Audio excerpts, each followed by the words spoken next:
E learn व्हा, नाहीतर वकिली बंद करा. त्यांनी म्हटलं, God gave us memories which might have roses in December. Bar काउन्सिलनं 15% लोकल बारला द्यायचं. माझ्या कार्यकालामध्ये मागणी करून सुद्धा आज तागायत कोल्हापूर जिल्हा बार असोसिएशनला 15% काय 1% सुद्धा उत्पन्न बार काउन्सिलकडून आलेलं नाही. वकिलांच्या वरचा ई फायलिंगचा ताण कमी करावा हा प्रश्न यावर्षी निवडणुकीच्या अजेंड्यावर घेतला आहे. मला मतदारांनी संधी दिली तर निश्चितपणानं कोल्हापूरमधून उठलेला आवाज हा मुंबईपर्यंत पोहोचेल.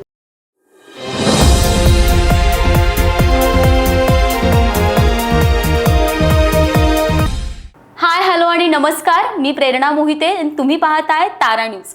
वकिलांसाठी अत्यंत महत्त्वाची मानली जाणारी निवडणूक म्हणजे बार काउन्सिलर ऑफ महाराष्ट्र आणि गोवा. ही निवडणूक येत्या 24 मार्चला 2026ला होतीये. तर याच अनुषंगाने आपल्या तारा न्यूजच्या स्टुडिओमध्ये आले आहेत कोल्हापूर जिल्हा बार असोसिएशनचे माजी अध्यक्ष ॲडव्होकेट सर्जेराव खोत. तर त्यांच्याकडून जाणून घेणार आहोत आपण त्यांचं विजन आणि जाहीरनामा. नमस्कार सर. नमस्ते. तारा न्यूजमध्ये मी आपलं स्वागत करते. धन्यवाद. निवडणुकीच्या प्रश्नांकडे वळण्याआधी मला तुमचा आत्तापर्यंतचा प्रवास जाणून घ्यायला आवडेल. आत्तापर्यंतचा प्रवास म्हणजे मी माझं LLBचं जे शिक्षण आहे ते कोल्हापूरमधल्या शहाजी लॉ कॉलेजमध्ये मधून 1997 साली पूर्ण केलं. मी आता 28 वर्ष वकिली व्यवसायामध्ये आहे. कॉलेज जीवनामध्ये स्टुडंट काउन्सिलला सेक्रेटरी होतो किंवा युनिव्हर्सिटीचा रिप्रेझेंटेटिव्ह होतो. तिथून बरीच हे झालं. कॉलेजमध्ये मी माझ्या कार्यकालामध्ये LLB फर्स्ट क्लासमधून पासआउट केली आणि मी वकिली व्यवसायाकडं वळलो. त्याच्यानंतर सुरुवात जी मी केली वकिली व्यवसायाची ते पन्हाळा तालुका या तालुका बारमधून मी वकिली सुरुवात केली. तालुका बारला साधारण 2012 ते 2016 या 4 वर्षाकरता मी अध्यक्ष होतो. त्यानंतर पुन्हा सन 2016-17 साली कोल्हापूर जिल्हा बार असोसिएशनचा सेक्रेटरी म्हणून मी काम केलेलं आहे आणि 2024-2025ला मी कोल्हापूर जिल्हा बार असोसिएशनचा अध्यक्ष म्हणून कार्यकाल भूषवलेला आहे. माझ्या प्रत्येक कार्यकालामध्ये थोड्या काही ना काही म्हटलं तर खंडपीठाच्या बाबतीत आंदोलन झालेलं आहे. ज्यावेळी मी तालुक्याचा अध्यक्ष होतो त्यावेळी 55 दिवस कोर्ट कामकाजापासून अलिप्त राहण्याचं आंदोलन झालं. त्यामध्ये मी तालुका बारचा अध्यक्ष म्हणून आग्रही भूमिका बजावली. त्यानंतर 2016-17 साली कोल्हापूरमध्ये हायकोर्ट बेंच व्हावं याकरिता साखळी उपोषण करण्यात आलं होतं 127 दिवस. त्यामध्ये मी सेक्रेटरी म्हणून कामकाज केलं आणि त्यानंतर 2024-25ला मी अध्यक्ष झालो.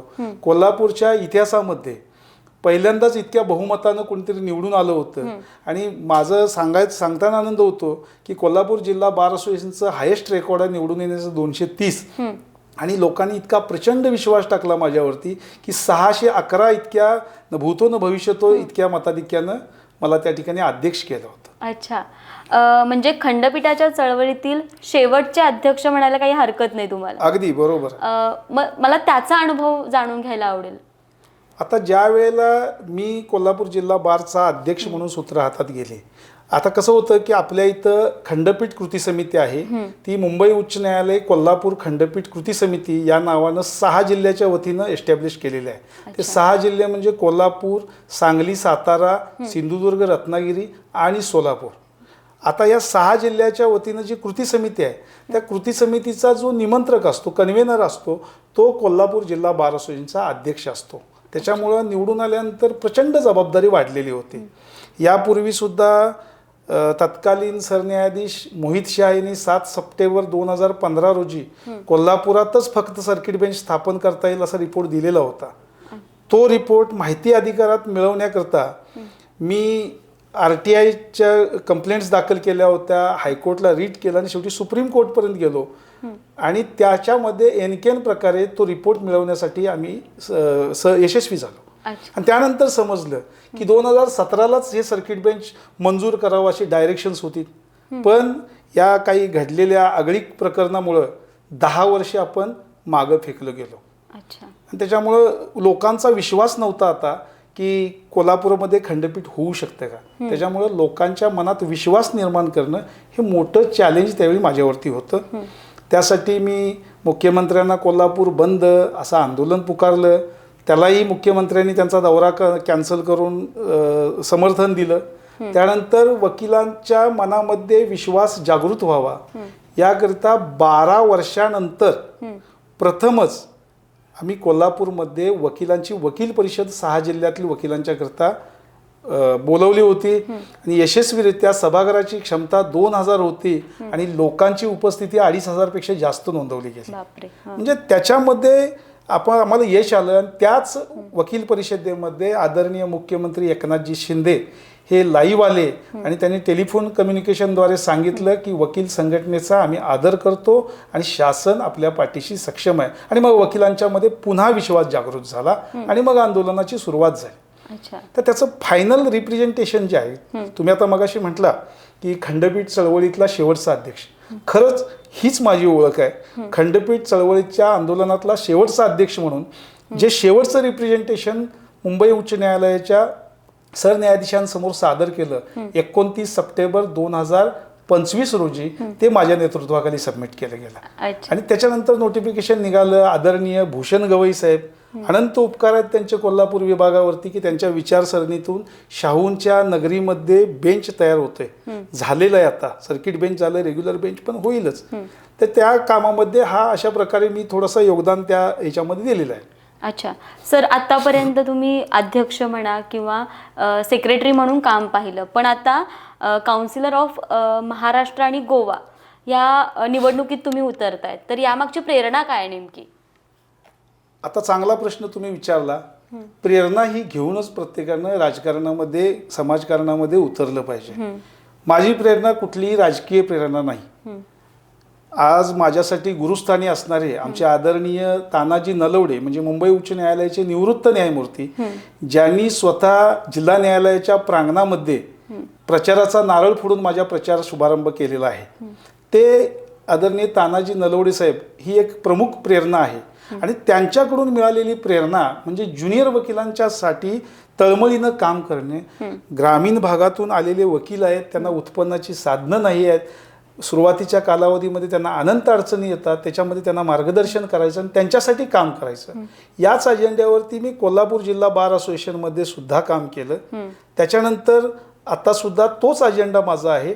प्रामुख्यानं माझं प्राधान्य जे असणार आहे ते ज्युनियर वकिलांची डेव्हलपमेंट व्हायला पाहिजे. नवीन वकील पास होऊन तर वकिली क्षेत्रात येतात, पण ते वकिली क्षेत्रात राहत नाहीत, कॉर्पोरेट क्षेत्राकडे नोकरीकडे वळलेले आहेत. मोठ्या पगाराच्या नोकऱ्या मिळतात, मग कशासाठी इथं यायचं हा प्रश्न चाललाय. तर इथं जर ते टॅलेंट टिकलं नाही तर मात्र भविष्यात विद्वत्तापूर्ण जजमेंट्स डिलिव्हर होणार नाही. याच्यासाठी त्या वकिलांना चांगल्या प्रकारे ट्रेन करणं या गोष्टीचा प्राईम अजेंडा माझा आहे. सर, तुम्ही आता तरुण वकिलांबद्दल बोलताय, तर सुरुवातीच्या काळामध्ये त्यांना प्रचंड आर्थिक अडचणी असतात, तर नेमकी काय भूमिका घ्याल याबद्दल काय सांगाल? आता हे बरोबरच आहे.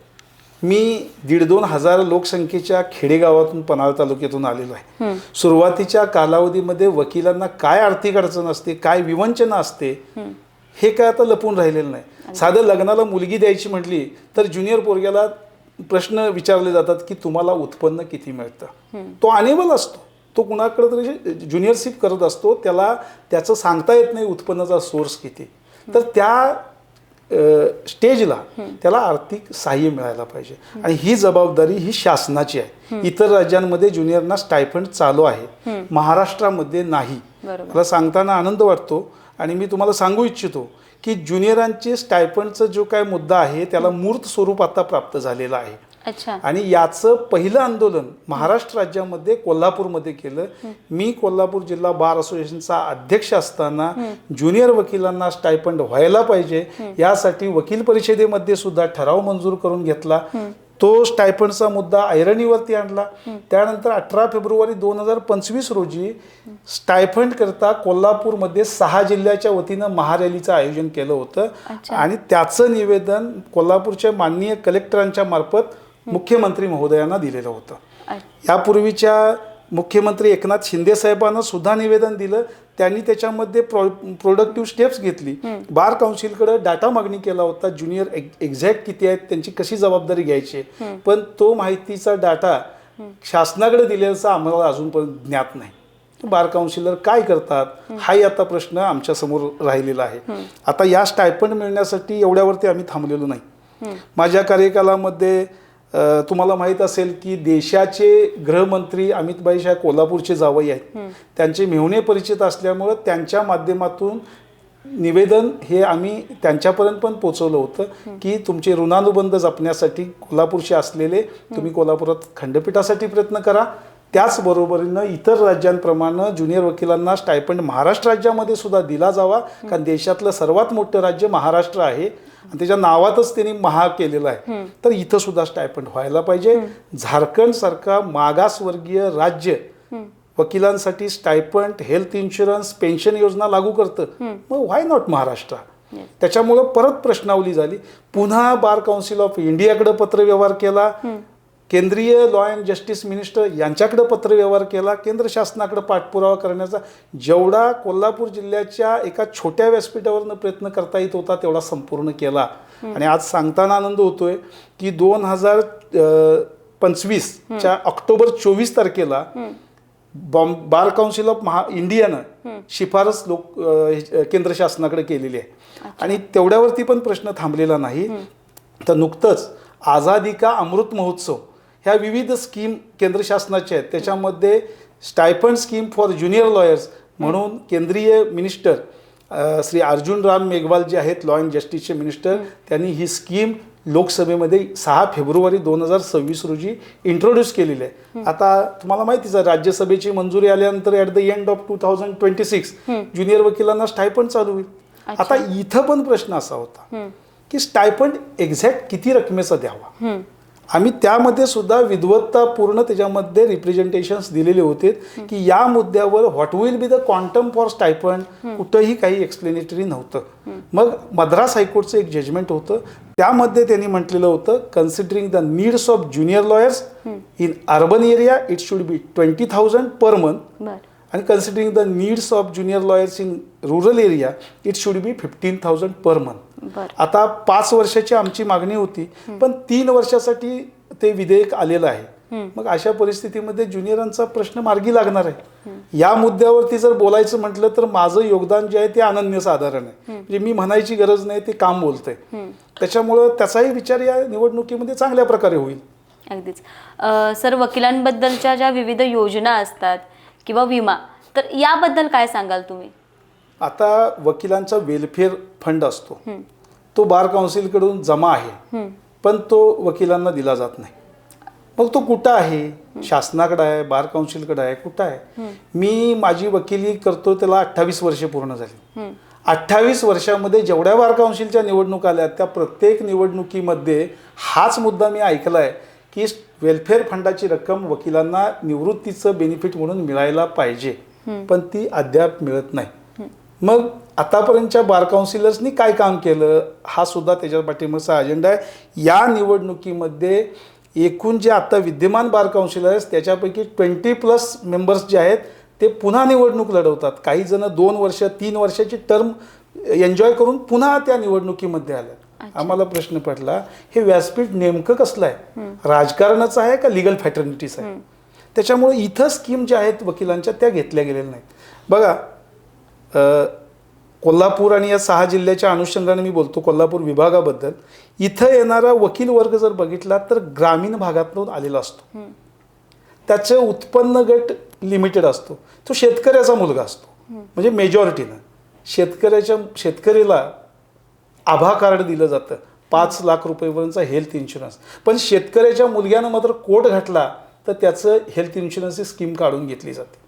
मग प्रश्न असा विचारू वाटतो की वकील जो आहे तो या शासनाचा घटक आहे का नाही, आणि त्यांची जबाबदारी शासनावरती आहे का नाही, ती जबाबदारी शासनाने घ्यायची का नाही.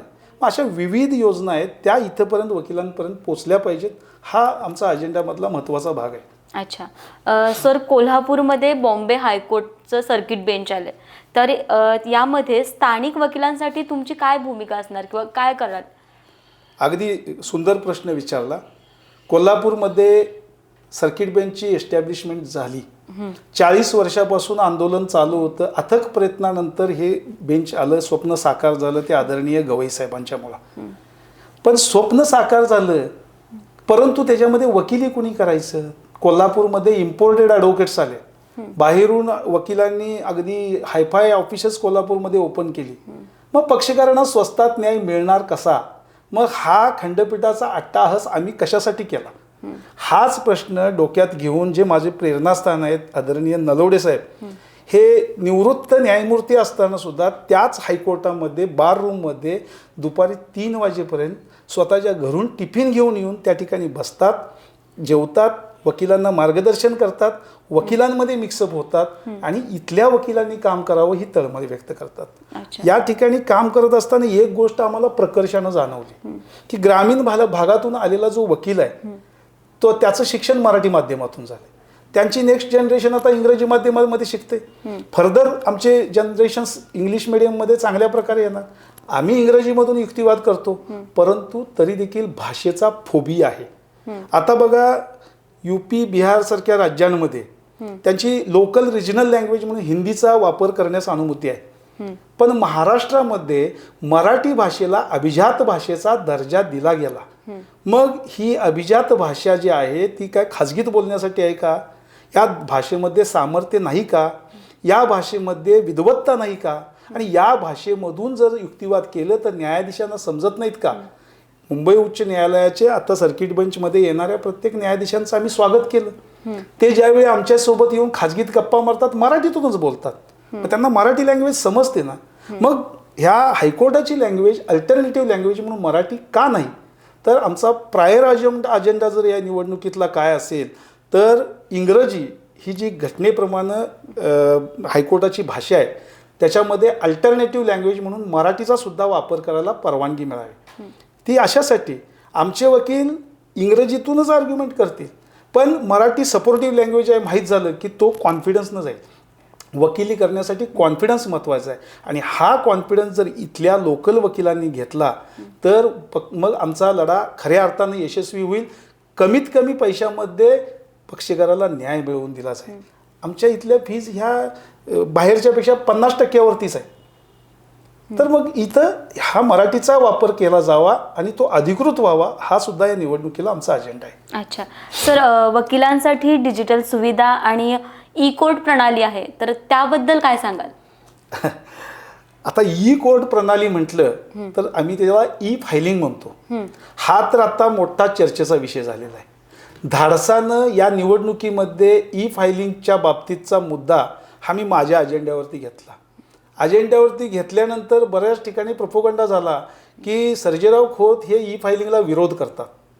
माझा विरोध नाहीच आहे, पण मी तुम्हाला सांगतो, मी कोल्हापूर जिल्हा बारचा अध्यक्ष होतो 24-25 सालात. त्याच वेळेला मुंबई उच्च न्यायालयाचा कोल्हापूरमध्ये मास्टर ट्रेनरसुद्धा मी होतो. मी कोल्हापूर जिल्हा न्यायालयामध्ये वकिलांना ई-लर्न करण्यासाठी विविध ट्रेनिंग घेतलीत. मॅक्झिमम वकिलांना ट्रेन करण्याचा प्रयत्न केला. त्याच्यामधून बरेचसे ज्युनियर वकील तयार झाले, ते ई-फायलिंगमध्ये काम करतात. पण मला जाणवलेला धोका जो आहे तो बार काउन्सिलला जाणवायला पाहिजे होता. AC रूममध्ये CJIने निर्णय घेतला आणि बार काउन्सिलनं मुकसंमतीनं तो मंजूर करून घेतला. त्याच्यामध्ये मॉडिफिकेशन सुचवण्याची जबाबदारी त्यांची होती, पण ती का सुचवली नाही हा प्रश्न आहे. कारण तुम्हाला सांगतो, हा मोठा आहे, थोडंसं मी वेळ घेऊन विस्तारानं बोलतो. ई-फायलिंग म्हणजे काय? Paperless work. पेपरलेस वर्क म्हणजे काय की तुम्ही तुमचं काम जे आहे ते सगळं स्कॅनिंग करायचं आणि ई-फायलिंगवरती जाऊन तुम्ही अपलोड करायचं. आता हे ओरिजिनल डॉक्युमेंट्स आमच्याकडे पक्षकारचे येतात, ते स्कॅन केले जातात. ते स्कॅन केल्यानंतर ते आम्ही अपलोड करतो. अपलोड केल्यानंतर त्याला ऑथेंटिकेशन देण्याची एक प्रक्रिया आहे. ऑथेंटिकेशन म्हणजे काय? वकिलाच्या मोबाईलवरती OTP येतो आणि वकील तो OTP एंटर केल्यानंतर ते ऑथेंटिकेट होतं. आता याच्यात असा प्रश्न येतो की ऑथेंटिकेशन ऑफ डॉक्युमेंट वकिलांना दिलं, पण डॉक्युमेंटची कस्टडी कुणाकडे आहे? वकिलाकडे आहे. पण ती फाईल तर पक्षकाराकडेच असते. पुन्हा तो हरवला, त्याला कुठली द्यायची मागायला आला तर फाईल. आणि दुसरी गोष्ट म्हणजे आता धोका लक्षात घेतला पाहिजे, रेकॉर्ड कुठं आहे? न्यायव्यवस्थेकडं पक्षकाराच्या केसचं रेकॉर्डच नाही. पेपरलेस रेकॉर्ड आहे बरोबर आहे, पण वकिलांचे ऑफिसेस जे आहेत ते day by day record room होत चाललेले आहेत. पक्षकाराची जी मूळ फाईल आहे ते आमच्याच ऑफिसमध्ये आम्ही मेंटेन करायची आणि ते आता तेवढ्यावर भागत नाही. आत्ता आम्ही ई-फायलिंग केलं म्हणजे विषय संपत नाही. पुन्हा पुराव्याचा भाग येतो. पुराव्याचा ज्यावेळी भाग येतो त्यावेळी न्यायाधीश आम्हाला फाईल घेऊन बोलवणार की त्या डॉक्युमेंटला एक्झिबिट करण्याची पद्धत असते. एक्झिबिटिंग म्हणजे तो पुराव्यात शाबित झाला म्हणतो. मग तो शाबित झाला की त्याच्यावरती एक्झिबिट नंबर पडतो आणि मग परत वकिलांनी देऊन मग परत अपलोड करायचीत का? मग वकिलांनी ई फायलिंगच करत जर बसलं तर त्यांनी काम कसं करणार? ई फायलिंगच्या मुद्द्यावर पुढे जाऊन सांगायचं म्हटलं तर ह्याच्यातला धोका आहे की आत्ता सध्या वकिलीमध्ये प्रॅक्टिस करणारी जी सिनियर वकील आहेत जे अजूनही 15 ते 20 वर्ष या वकिलीमध्ये सक्षमपणे वकिली करू शकतात आणि न्यायाधीशांनी विद्वत्तापूर्ण जजमेंट्स डिलिव्हर करण्यासाठी न्यायाधीशांना मार्गदर्शन करू शकतात. हे वकील या न्यायाच्या प्रणालीमधून फेकले चाललेले आहेत आणि त्यांनी सांगतात ई लर्न व्हा नाहीतर वकिली बंद करा. म्हणजे असंच इनडायरेक्ट आहे. तिने रिबर्थ ऑफ इगलचं एक्झाम्पल देतात. त्याप्रमाणे तो रिबर्थ होतो, तुम्ही सुद्धा रिबर्थ व्हा, तुम्ही सुद्धा ई लर्न व्हा, नाहीतर मग लिव्ह युअर जॉब. हे बरोबर आहे का? तुम्हाला त्याच्यावरती मी छान कोट सांगू इच्छितो आणि तुमच्या निमित्तानं दर्शकांना पण मी सांगू इच्छितो की मुंबई उच्च न्यायालयाचे पहिले चीफ जस्टिस जे होते ते MC छागला, ते मिनिस्टरही होते आणि मुंबई उच्च न्यायालयाचे पहिले सरन्यायाधीश होते. त्यांचा पुतळा मुंबई उच्च न्यायालयाच्या सरन्यायाधीशांच्या कार्यालयाच्या समोर आहे. त्यांनी त्यांच्या आयुष्यामध्ये एक ऑटोबायोग्राफी लिहिली. त्याचं नाव आहे रोजेस इन डिसेंबर आणि त्याच्यामध्ये एक सिंगल कोट दिला की ज्याच्यामध्ये वकिलाचं संपूर्ण आयुष्य त्यांनी व्यक्त केलं. त्यांनी म्हटलं God gave us memories which might have roses in December. म्हणजे देव आपल्याला अमर्याद बुद्धी देतो परंतु बुद्धीचा गुलाब जो आहे तो आयुष्याच्या संध्याकाळी फुलतो. And that's why they representing month December the end month of the year. आता जर असं असेल तर आयुष्यभर वकिली केल्यानंतर वयाच्या शेवटी प्रचंड अनुभव आलेला असतो ज्यावेळी कायद्याचं पुस्तक उघडायची गरज नसते. त्या माणसाला जर वकिलीतून आम्ही बाहेर केला तर आमच्या न्यू जनरेशनला मार्गदर्शन करणार कोण? त्याला जर त्या ई फायलिंग कंपल्सरी केलं तर कोण करणार? मग ह्याच्यावरती आम्ही उपाय सुचवतो. ई फायलिंगला विरोध मी अजिबात करत नाही कारण मॉडर्नायझेशन ॲक्सेप्ट केलीच पाहिजे असं माझंही मत आहे. पण ती ॲक्सेप्ट करत असताना त्यातले धोके ओळखून त्याच्यामध्ये योग्य दुरुस्ती केली पाहिजे. आणि ती दुरुस्ती म्हणजे असं ई फायलिंग सेंटर्स न्यायालयाच्या दारामध्ये एस्टॅब्लिश केलेले आहेत. तिथं वकील जाऊन ई फायलिंग करतात, 200 रुपये फी घेतात. आम्ही म्हणतो 500 रुपये फी घ्या, आम्हाला काही फरक पडत नाही. पक्षकार आमचे दिलदार आहेत, ते देतील. पण ह्याची जबाबदारी कुणाची? आता रजिस्टर ऑफिसमध्ये आम्ही गेलो तर त्यांच्याकडे आउटसोर्स असतो, त्यांनी स्कॅनिंग करून घेतात डॉक्युमेंट्स. ठीक आहे ना. आता इथं गेलं तर मात्र ती जबाबदारी वकिलांची. तर आमचं म्हणणं आहे की त्यातून येणारं उत्पन्न बार काउन्सिलला दिले. बार काउन्सिलनं 15% लोकल बारला द्यायचं. माझ्या कार्यकालामध्ये मागणी करून सुद्धा आज तागायत कोल्हापूर जिल्हा बार असोसिएशनला 15% काय 1% सुद्धा उत्पन्न बार काउन्सिलकडून आलेलं नाही. लोकल बार काउन्सिलर मेंबर्सना सातत्यानं आम्ही पाठपुरावा केला पण तरीही त्याच्यामध्ये हो यस करू शिवाय काही मिळालं नाही. मग ही जी प्रणालीची ऑफिसेस आउटसोर्सेस नेमलेले आहेत ती कशासाठी नेमलेले आहेत? या आउटसोर्सेसना न्यायालयानं स्वतःच्या अखत्यारीत घ्यावं. स्वतःच्या अखत्यारीत ही प्रणाली घेऊन आमचे वकील नेहमीप्रमाणे सिंगल फाईलमध्ये काम दाखल करतील. ते तुम्ही तुमच्या रजिस्ट्रीमध्ये ठेवा, त्याची कस्टडी तुम्ही मेंटेन करा. तुम्ही ई फायलिंग काय असेल ते करून घ्या, त्याचे जे काही कॉस्ट असेल ते वकील देतील. पेपरलेस काम करायचं आहे ना, वी आर रेडी. तुमचे जजेस ट्रेन्ड आहेत, आपण ते करतील. आमच्यातली न्यू जनरेशन रेडी आहे, ते सुद्धा टॅब घेतील, लॅपटॉप घेतील, काम करतील. पण हे फिजिकल फायलिंग त्याच्यासोबत जर अलाउड केलं तर आमच्या सिनियर वकिलांना त्या फाईल्स घेऊन आर्ग्युमेंट करणं सोयीचं होईल. मग अशा परिस्थितीमध्ये ही जबाबदारी न्यायव्यवस्थेने घ्यावी, वकिलांच्या वरचा ई फायलिंगचा ताण कमी करावा. हा प्रश्न यावर्षी निवडणुकीच्या अजेंड्यावर घेतला आहे आणि जर मला मतदारांनी संधी दिली तर निश्चितपणानं कोल्हापूरमधून उठलेला आवाज हा मुंबईपर्यंत पोचेल आणि ई फायलिंगची जबाबदारी ही न्यायालयाला घेण्यासाठी भाग पाडण्यासाठी मी निश्चितपणानं प्रयत्न करणार आहे. अगदीच सर. मला आणखीन एक प्रश्न विचारायचे की असे अनेक प्रश्न आहेत कोल्हापूर बारचे, तर हे राज्य पातळीवर नेण्यासाठी काय प्रयत्न नेमके तुम्ही कराल? आता अनेक प्रश्न जर म्हटले तर तसे भरपूर प्रश्न आहेत. आता बघा, परवाच कोल्हापूरमध्ये एका महिला वकिलावरती प्राणघातक हल्ला झाला. एका महिला पक्षकारानं तिच्या नवऱ्यासोबतच्या भांडणाच्या रागातून महिलेला मारलं. मी रत्नागिरीतून येत होतो, मला बातमी समजली 4 वाजता. मी 7 वाजता न्यायालयात आलो. रात्री 9 वाजेपर्यंत आमच्या महिला त्या ठिकाणी अगदीच आक्रोश करत होत्या. मी 9 वाजता त्या सर्वांना घरला घालवून मग तिथून गेलो. आम्ही बघितलं तर डे बाय डे अशा घटना वाढत चाललेल्या आहेत. मग ॲडव्होकेट प्रोटेक्शन ॲक्ट येण्यासाठी काय झालं आतापर्यंत मी तुम्हाला सांगतो की खासदार श्रीकांत शिंदे यांच्यासोबत माझा परिचय झाल्यानंतर मी त्यांच्याकडे हा विषय छेडला होता. त्यांनी सुद्धा ते बिल मांडलं म्हणून त्या बिलाची एक कॉपी मला पाठवली होती व्हॉट्सॲपवरून. आता ती कॉपी पाहिली आणि मग साहेबांना म्हटलं मी प्रश्न सामान्यतः माझा निर्माण झाला तो असा होता की त्याच्यामध्ये एक कंडिशन घातलेली होती की वकिलांना दाखल केलेली केस चाबीत झाली नाही तर वकिलाला 3 वर्षाची शिक्षा. अच्छा.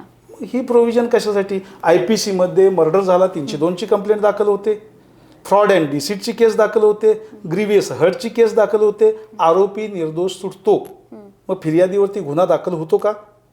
म्हणजे अशी तिथं तरतूद नाही. आणि जर समजा एखादी खोटी केस झालीच असेल तर त्याच्यामध्ये IPC मध्ये भारतीय दंडविधानमध्ये त्याच्यामध्ये मॅलिशियस प्रॉसिक्युशनची युनिफॉर्म प्रोव्हिजन आहे. त्या प्रोव्हिजनमध्ये कारवाई होऊ शकते. मग तो वकिलांच्या बाबतीत असं का? मग आता समजून येतं 2025ला जे बिल मांडलं गेलं ते आता परत विड्रॉल केलेलं असं समजते. बघू आता मॉडर्न काय ट्रेंड्सप्रमाणे काय ते डेव्हलपमेंट्स होऊन दाखल करतात का. अगदीच. सर आता ह्या निवडणुकीमध्ये महिलांना 33% आरक्षण आहे, तर याबद्दल काय सांगाल? आणि मला मतदान प्रक्रिया नेमकी काय असते हे ऐकायला आवडेल.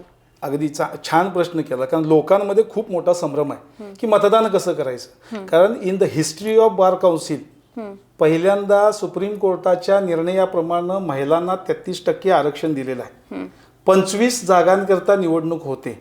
खरं तर 25 जागा ह्या लिमिटेड आहेत, त्या 35 करायला पाहिजेत असं माझं वैयक्तिक मत आहे. पण आता 25च आहेत. या 25 पैकी 33% आरक्षण महिलांना दिलं. आता 33% आरक्षणामध्ये सुद्धा ज्या किती महिला निवडायच्या तर 33%मध्ये पूर्णांकामध्ये त्या जागा होतात 7. 7 पैकी 2 महिला ज्या आहेत ते निवडून आलेल्या बार काउन्सिलरनी कॉप्ट करायच्या. म्हणजे 2 जागेसाठी आता निवडणूक होत नाही. म्हणजे एकूण निवडणूक होते ते 23 जागांकरता. आता या 23 पैकी 5 महिला निवडून द्यायच्या आहेत आणि बाकीचे मेल मेंबर्स. ह्याच्यासाठी जुनेच 20 पेक्षा जास्त रिंगणात आहेत. मग हे अशा प्रकारे आरक्षण झालं, लोकांच्यात संभ्रम झाला. आता मतदान कसं करायचं? नुकतंच कालच एक गाईडलाईन्स आल्यात. काल 14 तारखेला गाईडलाईन्स बार काउन्सिलनं इश्यू केल्या की मतदान प्रक्रिया नेमकी कशी राहणार. पूर्वी 10 मतं कंपल्सरी होतं देणं, आता त्यांनी ते रिस्ट्रिक्शन्स काढून टाकलं होतं. आता कालच्या त्या लेटेस्ट अपडेटप्रमाणे मला सांगावं असं वाटतं की मिनिमम 5 प्रेफरन्सेस हे तुम्हाला द्यावे लागतील. ते जर दिले नाहीत तर मतपत्रिका अवैध होणार. तुम्ही महिलांना मत द्या, पुरुषांना मत द्या, दोघांना मत द्या, मिक्स मतदान करा, ह्याच्यावरती काही बॅन नाही. पण तुम्ही मतदान करत असताना 1 ते 23 ह्या क्रमानंच प्रेफरन्स द्यायचे. असं नाही आहे की महिलांना आरक्षण आहे आणि त्याचा सेपरेट बॅलेट बॉक्स आहे. पूर्वी असं होतं की सेपरेट बॅलेट बॉक्स करायचा होता, आता तो नाही झाला. सिंगल बॅलेट बॉक्समध्ये निवडणूक होणार आहे आणि प्रेफरन्सेस काउंट करत असताना सगळ्यांचे कॉमन काउंट होणार आहे. त्याच्यामुळे 1 प्रेफरन्स महिलेला आणि 1 प्रेफरन्स जर पुरुषाला दिला तर मतपत्रिका इनव्हॅलिड होते. महिलेला 1 द्या, पुरुषाला 2 द्या, नो प्रॉब्लेम. पुरुषांना 1 द्या, महिलेला 2 द्या, नो प्रॉब्लेम. महिलांना द्या, नाही द्या, पुरुषांना द्या, नाही द्या, कुणालाही तुम्ही द्या, पण 1 ते 23 क्रमांकानं द्यायचं आहे. हा त्याच्यामध्ये. आता तो कसा नमूद करायचा तर पेनानं 1 हा अंक लिहायचा, 1 इंग्लिशमध्ये, आणि ONE इंग्लिशमध्ये. दोन्ही चालू शकतं आणि दोन्ही लिहिलं तरी चालतं आणि 1 लिहिलं तरी चालतं. पण त्याच्यामध्ये टिक केली, स्पेशल कॅरेक्टर काहीतरी केलं किंवा काही खून करायचा प्रयत्न केला त्याच्यामध्ये काहीतरी असे रंगवून, तर ती मतपत्रिका इनव्हॅलिड होणार आहे. त्याच्यामुळं या पद्धतीनं मतदान करणं गरजेचं आहे. तुमच्या निमित्तानं दर्शकांपर्यंत ही माहिती सुद्धा पोहोचवणं मला सहज शक्य झालेलं आहे. त्याच्याबद्दल सुद्धा आपल्या चॅनेलला मी खूप धन्यवाद देतो. अगदी सर, मला शेवटच्या प्रश्नाकडे येताना विचारायचं आहे की वकिलांनी तुम्हालाच का मत द्यावं याबद्दल तारा न्यूजच्या माध्यमातून महाराष्ट्र आणि गोव्यातील वकिलांना काय सांगू इच्छिता? आता निवडणूक महाराष्ट्र आणि गोवा या 2 राज्याची फक्त नाही आहे, तर महाराष्ट्र, गोवा आणि 5 युनियन टेरिटरीज आहेत. दीव, दमण, दादरा, नगर आणि हवेली, हे 5 त्याच्यामध्ये सुद्धा आहेत. आता हे एवढी निवडणूक होत असताना 1,80,000 मतदार आहेत, त्याच्यातून कोटा सिस्टीमनं निवडून द्यायचं आहे, मलाच मतदान का करावं, हा खरंच सुंदर प्रश्न आहे. पण मला वाटतं याचं उत्तर जे आहे ते आतापर्यंतच्या तुमच्या इंटरव्ह्यूमध्ये मी बऱ्याच वेळा दिलेलं आहे. स्टायफंड स्कीम जी आहे मी तुम्हाला दाखवण्यासाठी ते आणलेलं आहे. PIB न्यूज सुद्धा दिलेलं आहे, त्याच्यामध्ये मेन्शन केलेलं आहे इन सो फार as Maharashtra is कन्सर्ड any state wide stipend scheme would typically require. आता हे महाराष्ट्राचाच उल्लेख याच्यामध्ये का केला, तर महाराष्ट्रामध्ये स्टायफंडबद्दल प्रथमतः आंदोलन झालं आणि ते 6 जिल्ह्याच्या वतीनं कोल्हापुरात केलं आणि त्याचं नेतृत्व मी केलं होतं. जी महारॅली असेल, वकील परिषद असेल, सगळ्या अँगलनं केलं होतं. ती निवेदनं विविध पाठवली जे मगाशी म्हटलो, आणि आत्ता स्टायफंडला मूर्त स्वरूप येतंय. तर मग अशा परिस्थितीमध्ये ज्युनियर वकिलांनी जर वैचारिक पद्धतीनं मतदान करायचं म्हटलं, तर मग काम करणाऱ्या लोकांना संधी द्यायचं म्हटलं तर त्यांनी ते मलाच मतदान द्यावं लागेल. हायकोर्टच्या स्थापनेमधलं योगदान जर माझं म्हटलं तर मी ज्यावेळी अध्यक्ष झालो त्यावेळी खंडपीठाचं आंदोलन जवळजवळ बंद पडलेलं होतं. कोल्हापूरमध्ये खंडपीठ होऊ शकतं हा विश्वाससुद्धा सभासद ठेवायला तयार नव्हते. तर त्यावेळेला लोकांच्या मनात तो विश्वास निर्माण करण्याचं काम मी माझ्या कार्यातून केलेलं आहे. आणि माझ्या कार्यातून मी केलं असं जरी मी म्हटलो तर ह्या मीमध्ये संपूर्ण कोल्हापूर जिल्हा बार असोसिएशन आणि त्याबरोबरीनं 6 जिल्ह्याची कृती समिती इन्व्हॉल्व्ह होती. प्रत्येकानं योगदान दिलं, पण त्याचं नेतृत्व मी केलं. उत्तम प्रकारे शेवटपर्यंत ते मी पोचवलेलं आहे. आणि आता ई फायलिंगच्या बाबतीत जो मी मुद्दा सुचवतो तो सुद्धा लिगल फॅटर्निटीसाठी अत्यंत महत्त्वाचा आहे. अजून बरेच प्रश्न आहेत. ज्युनियरना स्टायफंड दिला, प्रश्न संपणार नाही. त्यांच्या हाताला काम दिलं पाहिजे. नवीन वकिलांना काम दिलं पाहिजे, तसं जुन्या वकिलांना सुद्धा काम दिलं पाहिजे. आता याच्यासाठी काय करू शकतो, माझा अजेंडा मी एक्सप्रेस केलेला आहे. त्याच्यामध्ये म्हटलेलं आहे की सुप्रीम कोर्टच्या जजमेंटप्रमाणे ज्या ठिकाणी हायकोर्टचं बेंच असेल तिथं ग्रीन ट्रायब्युनल व्हायला पाहिजे. आता म्हणजे अशी ट्रायब्युनल्स व्हायला पाहिजे. आता मी म्हणतो ग्रीन ट्रायब्युनल कुठं आहे, पुण्यामध्ये आहे. NCLT मुंबईमध्ये आहे, DRT पुण्यामध्ये आहे, मॅट मुंबईमध्ये आहे. ही सगळी कार्यालये जर कोल्हापूरमध्ये आली तर त्यासाठी सुद्धा आपल्याला काम करायचं आहे. आणि त्यासाठी लवकरात लवकर हे जे हायकोर्ट बेंच जे झालेलं आहे सर्किट बेंच ते रेग्युलर बेंच करून त्यांना शेंडा पार्कातल्या जागेमध्ये शिफ्ट करायचं आहे. आणि रिकामा होणाऱ्या जागेमध्ये आपल्याला ती बेंचेस पुन्हा आणायच्या. अशा या सर्व पार्श्वभूमीवर एक उत्तम अजेंडा आणि माझ्या कामातूनच मी बोललेलो आहे. वर्षभर लोकांनी माझ्यावरती जो विश्वास ठेवला त्याचं मी माझ्या कार्याला मुदतवाढ सुद्धा मी सभेमध्ये प्रस्ताव मांडलेला नाही. मी नेपोटिझमचा विरोध करतो. तुम्ही निवडून आलात, तुमचं कार्य संपलं, तुमचा कार्यकाल संपला, तुम्ही पद सोडलं पाहिजे, ह्या भूमिकेला मी मानणार आहे. माझं काम झालं, मी अध्यक्ष म्हणून भूमिका बजावली. 3 महिन्यावरती फक्त हे होतं की उद्घाटन होतं. मी नुसता निवडणुकीला उभा जरी राहिलो असतो तर लोकांनी मला प्रथम पसंतीनं निवडून दिलं असतं. पण नेपोटिझमला मी विरोध केलेला आहे. ह्या सगळ्या घटनांचा विचार करता वकील हा बुद्धिजीवी वर्गातला घटक आहे, तो सामान्य मतदार नाही. त्यानं बुद्धिजीवी पद्धतीनं कोणत्याही विलोभनांना बळी न पडता जर योग्य उमेदवारासाठी मतदान केलं तर मात्र त्याच्यामध्ये माझ्यासाठी ते अगदी मेजॉरिटीनं मतदान करू शकतात. ज्युनियर असतील, सिनियर असतील, अगदीच आमचे मार्गदर्शक गुरुवर्यसुद्धा सिनियर कोण कोण असतील ते सुद्धा योग्य प्रकारे इथं मतदान करू शकतात. ज्युनियरपासून सिनियरांपर्यंत सगळेच मुद्दे मी माझ्या अजेंड्यावरती कव्हर केलेले आहेत. फक्त ते मुद्दे मांडलेले नाहीत, त्यातले काही मुद्दे मी पूर्णत्वाकडे पण नेलेले आहेत. आणि राहिलेले मुद्दे नेण्याची माझी क्षमता कोल्हापूर जिल्हा बार असोसिएशनच्या सभासदांना, 6 जिल्ह्याच्या सभासदांना, वकिलांना माहीत आहे. त्यामुळे निश्चितपणाने कामाचा माणूस जर म्हणून जर त्यांनी मतदान केलं तर मग त्यांनी मलाच मतदान देतील याची मला खात्री आहे.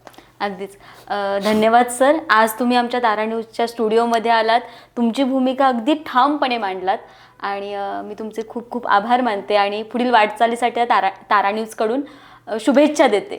धन्यवाद. तुम्हाला सुद्धा मी खूप खूप शुभेच्छा देतो, कारण तुम्ही चांगल्या प्रकारे व्यासपीठ या ठिकाणी उपलब्ध केलेलं आहे. विचार लोकांपर्यंत पोहोचवण्यासाठी माध्यम समूह हा महत्त्वाची भूमिका बजावतो. आपण 4th pillar of the judiciary म्हटलं की मीडिया येतो, त्याच्यामध्ये तुम्ही आहे. आणि या वकिलांसाठी सर्वोच्च असणाऱ्या निवडणुकीमध्ये, मातृसंस्थेच्या निवडणुकीमध्ये तुम्ही हे जे ह्यांना उमेदवारांना व्यासपीठ उपलब्ध केलं, निश्चितपणानं सभासदांपर्यंत त्यांना पोहोचण्याचा एक मार्ग केलेला आहे. त्याच्यामुळे तुम्हाला खूप खूप धन्यवाद. धन्यवाद सर. धन्यवाद. तर आज आपल्या तारा न्यूजच्या स्टुडिओमध्ये कोल्हापूर बार असोसिएशनचे माजी अध्यक्ष सर्जेराव खोत सर आले होते. तर त्यांनी आपला अजेंडा, आपला जाहीरनामा, आपली भूमिका अगदी ठामपणे मांडली. तर आजची ही मुलाखत तुम्हाला कशी वाटली आहे हे मला कमेंट करून नक्कीच सांगा आणि असेच नवनवीन विषय पाहण्यासाठी तारा न्यूजला सबस्क्राईब करा. धन्यवाद.